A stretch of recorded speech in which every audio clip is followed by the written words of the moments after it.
So what I want to do is to talk to you a little bit about a dilemma. Because I think leadership is mostly about dilemmas. And dilemmas. Everybody can apply some formula. Right? There are a lot of, go over in the bookstore and I'll show you 100 books with formulas. The 7 ways to motivate your people. The 5 this, the 21 this. You see all those books? Okay? If you get into one of these dilemmas, you don't have time to consult those books. You're not sure whether this particular dilemma fits that 21 or 7 or 5 or whatever. So you really have to be online. You really have to be prepared to deal with it at the time. And I had 2 specific incidents that actually I can tie together. So every 6 months we would go to Grafenberg, Germany. You know who Rommel was? Anybody ever heard that name? Rommel? He was the Desert Fox, the top German commander in World War II. Rommel used to have a base for training in a place called Grafenwehr.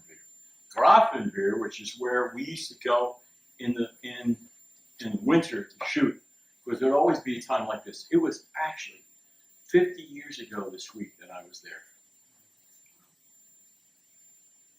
So Rommel had a tower of 6 stories on the main boat place, and that's where he used to train all his panzers, all his tanks. And the mythology was, Rommel would get up on the top floor and he'd have these binoculars and he'd say, "Panzer number 671, you're out of position." You don't want to get on the wrong side of Rommel. So this is where we used to go. We used to go to Grafenwehr, and it would always be lousy weather, a lot of snow, things like that. And that's where we had to train for 3 weeks. So every 6 months we would do this. Most of the time the conditions weren't very good, very favorable. There was a large impact area that was a mile square. Now, as an American, we also were conscious of the rest of NATO. The rest of NATO would go and shoot there. So we had the Dutch, the British, the French, the Americans, and some others. And they would shoot into this impact area. And the idea is there's a mile square area, everybody's shooting in there. It was crazy. Can you imagine 5 different languages on the radio at the same time, trying to make corrections to where you're around there? Was there, I was my round. There was your round in different languages. It was just kind of crazy. It's probably a good thing in that we got used to the chaos of war and things like that. So we shoot into this area. The Brits had a 175 millimeter cannon, which is the biggest thing there. It was a huge round, and it would land, and you could be a mile away, and it would shake like this. We had little 81 millimeter mortars. We get down and go, pop. Anybody see it? No, Frank, where the hell is it?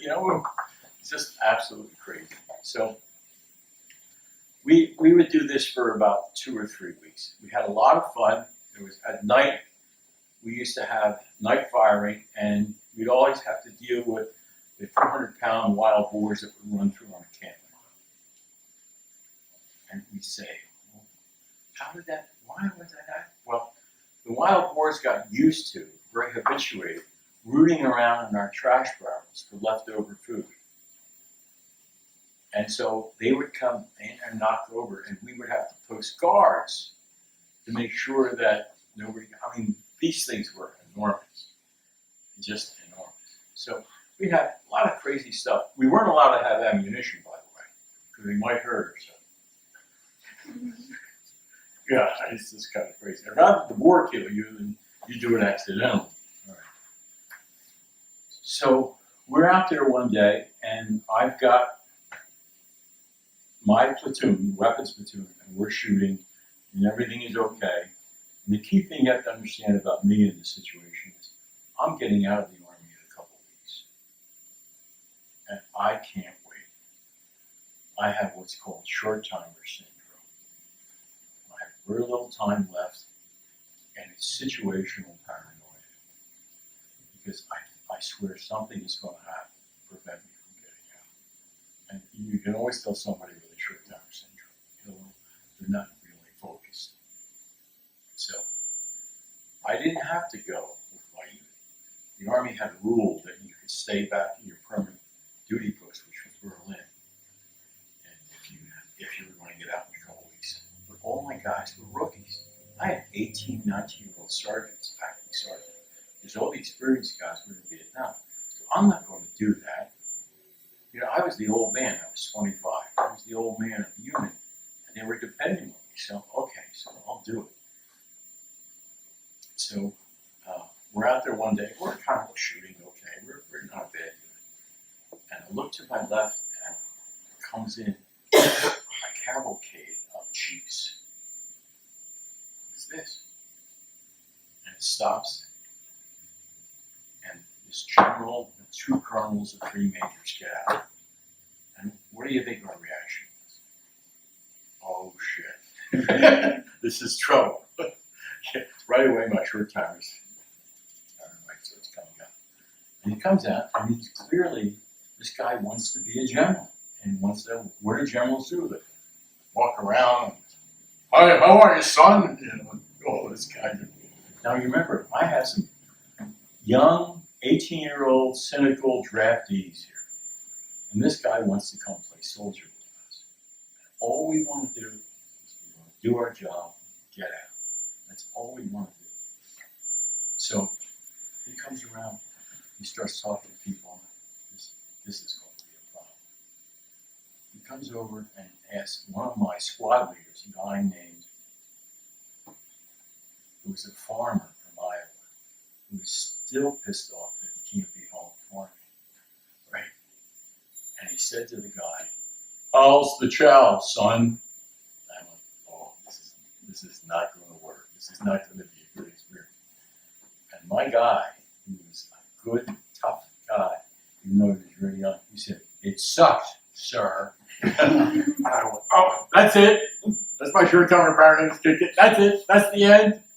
I knew it was going to happen. And the general turned around and looked at me like, how dare you let him say that to me? I went, hey, we're all draftees.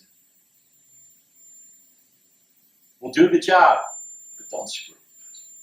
Don't screw with us. So he looked, he walked around some more, and he went back and he said, why did you say that? And here's what happened. And here's a point of leadership that I want each of you to think about. It's something else. He did. He said, sir, it's always cold and it's always late. And he did the rope-a-dope.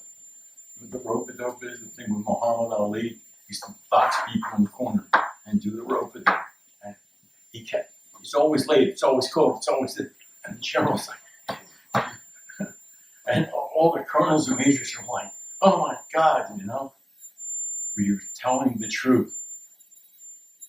One of the things about leadership is you have to get your people to tell you the truth. If you can't do that, you fail. Nothing else matters if you can't get people to tell you the truth. Because they're the ones closest to the truth, right? Closest to the reality. And if they're afraid of whatever reason of telling you the truth, what do you have?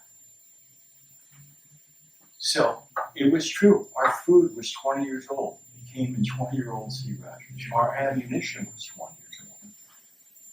That's why I had stationed somebody by the guns to watch. It was terrible. But we weren't going to complain because we knew all the new stuff was going to be. No, what were we going to do? Complain about that? But it was the truth. So that was where we got through that level. I do want to report to you that starting the next day for a whole week, every time we had a meal, one of those colonels and one of those majors showed up and had it with us. So you think about what leadership is in that context. It was uncomfortable. The general was uncomfortable. I was uncomfortable. Everybody wasn't uncomfortable. So maybe if this is a mathematical equation, you eliminate the uncomfortable on both sides. The uncomfortable doesn't matter. What's the right thing to do here? What's the right thing to say? So anyway, I got through that. I said, oh, I got a week to go. I'm almost done.